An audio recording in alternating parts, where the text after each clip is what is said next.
Okay, let's jump right in. If you're hunting for a smart, compact city car that completely ditches the gas pump, you're definitely looking at the EV market.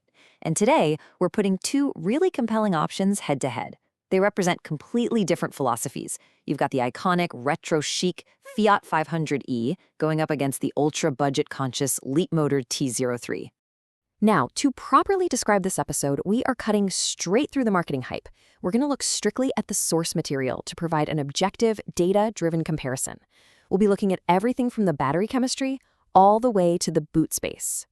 Here's our game plan for this explainer. Round 1 is price and battery efficiency. Round 2 covers engine power and performance. Round 3 looks at space, comfort, and tech. And finally, Round 4 is the final verdict.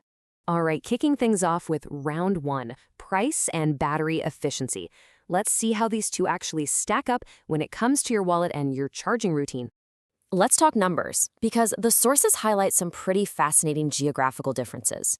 Over in the UK, the Leapmotor starts at roughly 16,200 pounds, while the Fiat sits just a bit higher at 17,100. But beneath the floorboards, they are totally different beasts. The Fiat runs on a 42 kilowatt-hour NMC battery, that's nickel manganese cobalt, which Stellantis has really optimized for efficiency. The Leapmotor, on the other hand, rolls with a 37.3 kilowatt-hour LFP, or lithium iron phosphate battery. But check this out. The crucial point here is that in the EU market, the Leapmotor provides a heavily aggressive price advantage of roughly 5,000 euros. I mean, the base price drops to around 18,900 euros compared to the Fiat's 23,900. That is a massive chunk of change for a compact city car, and it literally spells out Leapmotor's whole strategy. They are pushing a super aggressive equipment-to-price ratio to win over those budget-conscious drivers. Hold up, though, because the Fiat 500 pushes back hard when we look at efficiency.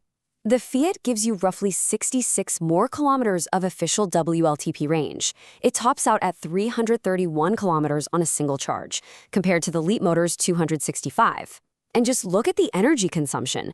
The Fiat practically sips electricity at just 13 kilowatt-hours per 100 kilometers, whereas the Leapmotor is hungrier, consuming 16.3. Over the lifespan of the car, that 3.3 kilowatt-hour difference every 100 kilometers is genuinely going to add up on your home charging bill. Moving right along to Round 2, engine power and performance.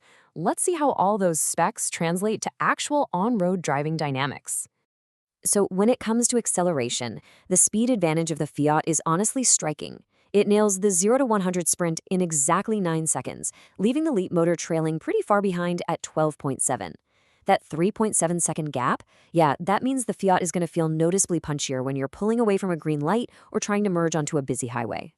Let's pop the hood on the hardware driving that speed difference. The Fiat backs up its quickness with 118 horsepower and 220 newton-meters of torque. That's basically 23 more horsepower and a very impressive 62 more newton-meters of torque than the Leapmotor. Plus, the Fiat gives you disc brakes on all 4 wheels for much better stopping power. The Leapmotor? Well, it uses this proprietary intelligent power system to integrate controls and save weight, but it only puts out 95 horsepower and, still relies on older drum brakes for the rear wheels. All right, let's shift gears from the mechanics to the daily grind. Round 3, space, comfort, and tech. Let's evaluate the cabin space and the overall vibe of these 4-seaters.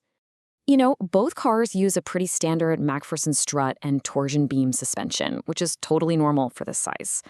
But the interior experience, it's literally night and day. The Fiat is engineered for premium Segment A comfort. We're talking curated materials, a sophisticated design, and just a much higher perceived quality. The Leapmotor takes a much more, let's call it essential approach. It uses wide sweeps of rigid plastics to keep the cost down. But, to be fair, it smartly compensates by slapping a massive, super modern 10.3-inch touchscreen right in the middle to handle all your tech. But wait, if grocery runs or hauling gym bags are your top priority, the Leapmotor actually wins the cargo battle. It gives you up to 210 liters of boot space compared to the Fiat's 185 liters. And honestly, that extra 25 liters could absolutely be the difference between fitting all your shopping bags in the trunk or having to awkwardly pile them onto the backseat. It's also kind of interesting to note that even though the Leapmotor is slightly heavier, 1175 kilos versus the Fiat's 1130, the Fiat actually carries just a tiny bit more payload capacity. And that brings us to Round 4, the final verdict. Time to tally up all these metrics and see what the data actually tells us. Okay, so if we look strictly at the numbers, the Fiat 500 is clearly our data champion. It totally dominates in efficiency, speed, and premium materials.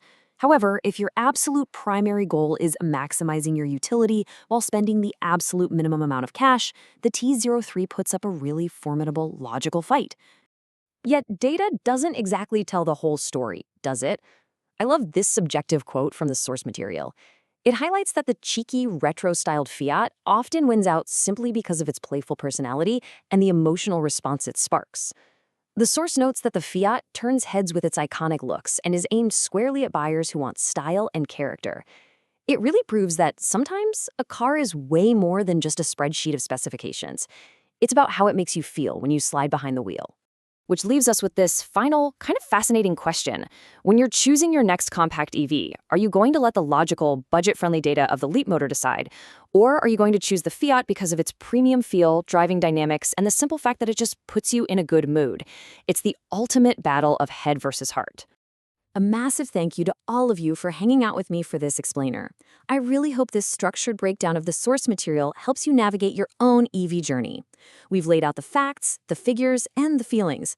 Now the final choice is completely up to you. Catch you next time!